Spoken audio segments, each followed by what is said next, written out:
Welcome to the Real Estate Espresso Podcast, your morning shot of what's new in the world of real estate investing. I'm your host, Victor Menashe. This is the weekend edition. We have a very special episode coming to you live from Lancaster, Pennsylvania, for a live Q&A session where a number of great questions came up from the audience. But first, a quick thank you to our sponsor. Today's show is brought to you by the Secrets of Successful Syndication. If you've exhausted your own funds to invest in real estate, you've just brought your own investment career to a halt.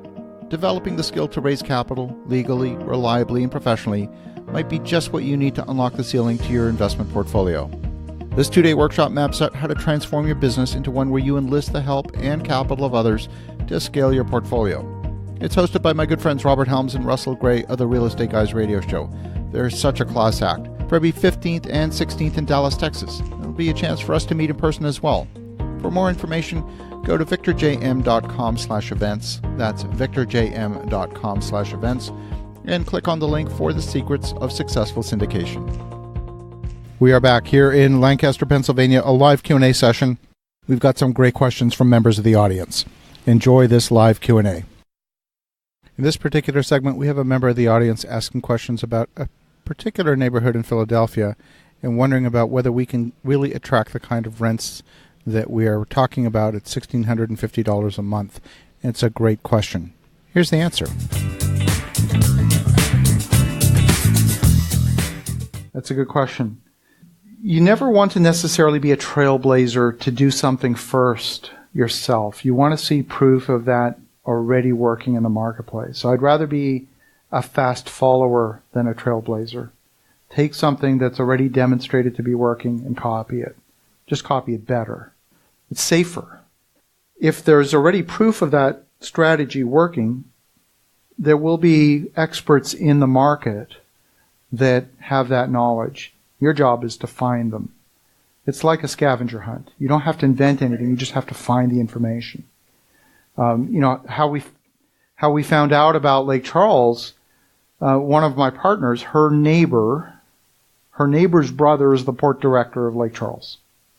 Again, we weren't looking to Google for answers. We found out about the information firsthand from the guy who's negotiating these deals, these mega deals, to lease major parcels of land to these plants. So we find out what's really happening. Yeah, you can go talk to the Economic Development Authority, and they're running around behind people, putting together PowerPoint presentations, extracting data and just trying to curate the data, but they don't really know. You got to find out from the people that are in the trenches doing it firsthand, in my experience. So it's just a lot of relationship building, asking a lot of questions, asking a lot of naive questions, even if you think you know the answer. Often you don't. Ask the same question, you think you know the answer of 5, 6, 7 people, and pay attention to the outlier data that you get. Because there's sometimes something in that outlier data that you need to pay attention to. One of the mistakes that we often, as human beings, fall prey to is something called confirmation bias. And confirmation bias is, if I told you the world is, if your outlook is the world is a dangerous place, you'll go look for that data and say, yeah, look, see, the world's a dangerous place. If your viewpoint is the world is a beautiful place, and you go hunting for that data, you'll find plenty of evidence the world is a beautiful place. Whatever your point of view, often people go find data to reinforce that point of view. And that's great. It makes you feel good, but doesn't do good business. Because, you need to be aware of the things that can surprise you. And so you got to be very aware of that process of confirmation bias and be constantly testing. I'll give you a very simple example. We're building this assisted living project in Lake Charles, and we had people telling us there's a shortage of assisted living. So we said, okay, let's go find out. So our operator, Lo Hornbuckle, went and toured every single facility. And he looked around and he said, man, these are disgusting. I can beat these guys any day of the week. And then that wasn't good enough. We then went and commissioned a third-party market study from an independent consultant to go get their point of view. Is there a real business opportunity? So, it wasn't just the anecdotal. It wasn't even our own first-hand information. We actually commissioned a third, make sure that we were getting it from all angles. I think it's important to do that. Does that answer your question? This next question from an audience member is about the area surrounding Temple University. And Temple is in the middle of really what's quite a rough area.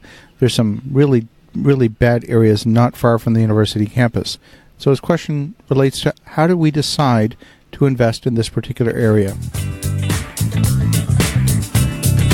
Yeah, that's a great question. So when we started, our initial idea back in 2010, 2011 was to service Temple.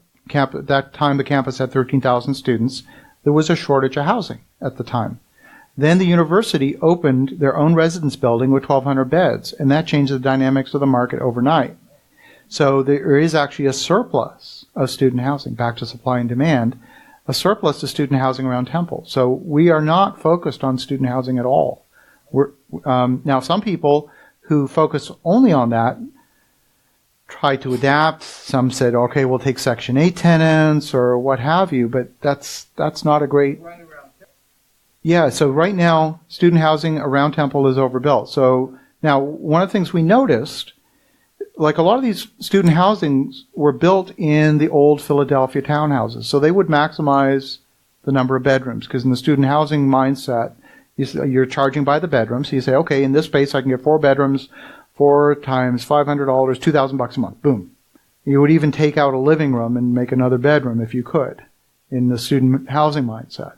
But what we found was there was a surplus of 3, 4, and 5 bedroom units and a shortage of 1s and 2s. And the reason we discovered that is we had a lady who was a graduate student who rented a 3-bedroom apartment for just herself because that's all she could find. And we said, oh. She said, yeah, there's no 1-bedrooms anywhere. So we stopped doing 3 and 4 bedroom, and we only now do 1s and 2s because that's where the shortage is. Back to supply and demand. Get it? Supply and demand?